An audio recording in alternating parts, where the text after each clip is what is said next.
Cottage খদির কারণে কাকা ও তার পরিবারের দুর্দশা থেকে সফলতার গল্প।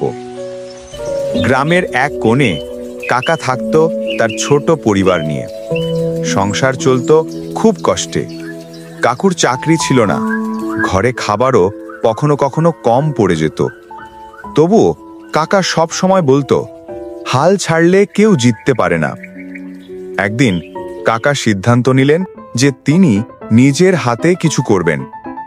দুটো পুরনো মাটি আর কাঠ দিয়ে তিনি ছোট্ট হাঁড়ি পাতিল বানানো শুরু করলেন। শুরুতে কেউ কিনত না, সবাই হাসত। এতে কি হবে কাকা? কাকা হাল ছাড়লেন না। একদিন এক শহরের ব্যবসায়ী তার কাজ দেখে মুগ্ধ হল। সে বলল, এই জিনিসগুলো শহরে খুব দামি, বড় করে কাজ করো, আমি সাহায্য করব। সেই দিন থেকেই কাকার ভাগ্য ঘুরে গেল। তার তৈরি জিনিস বাজারে জনপ্রিয় হল, দুর্দশা কাটল, ঘরে হাসি ফিরল। কাকার পরিবার আজ স্বাবলম্বী, সুখী। গল্পের শিক্ষা: দুর্দশা কোনো মানুষের শেষ নয়। যে চেষ্টা করে, বিশ্বাস রাখে, একদিন সফলতা তার দরজায় আসবেই।